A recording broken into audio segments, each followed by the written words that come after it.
99% students English में ये गलतियां करते हैं, भले फिर वो एग्जाम बैंकिंग का हो, एसएससी का हो, एनडीए का हो या सीटेट का या अन्य राज्यों के टेट का हो। गलती number 1, he did a mistake. ये कहना गलत है। इसका सही जवाब है ही मेड अ मिस्टेक। कारण क्या है?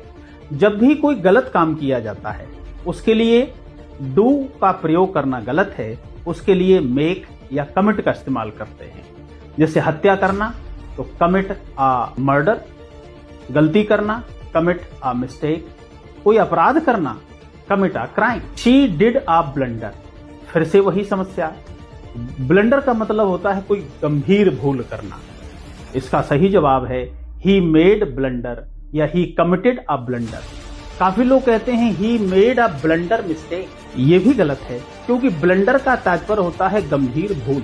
इसमें भूल शब्द शामिल है, इसलिए इसके साथ मिस्टेक शब्द नहीं लगाना चाहिए। ब्लंडर अपने आप में गंभीर भूल का अर्थ देता है।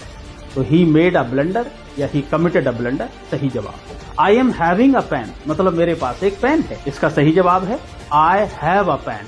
हैव पोजेशन के लिए इस्तेमाल किया जाता है और ध्यान रहे हैव में कभी भी कंटिन्यूअस फॉर्म नहीं आता, मतलब इसमें आईएनजी फॉर्म नहीं लगता। Having is not a right expression, the right expression is have. I have a pen. इसी प्रकार से ही passed out from the college, ये गलत जवाब है। सही है ही पास्ड फ्रॉम द कॉलेज और ही graduated from the college. She is my cousin sister. Cousin का मतलब होता है चचेरा भाई या बहन। मतलब कजिन शब्द में भाई बहन मतलब सिस्टर और ब्रदर शब्द इंक्लूड है, अलग से लगाने की कोई जरूरत नहीं है। तो सही जवाब होता है शी इज माई कजिन या ही इज माई कजिन, वह मेरा चचेरा भाई या बहन है। He will return back tomorrow.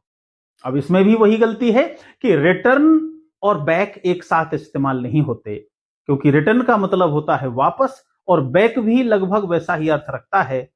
यूं कह लें कि रिटर्न में बैक अंतर्निहित है, इंक्लूड है। तो सही जवाब होगा he will return tomorrow. Discuss about the issue. Discuss के बाद कभी भी अबाउट प्रीपोजिशन का इस्तेमाल नहीं करते, ऑफ का भी इस्तेमाल नहीं करते।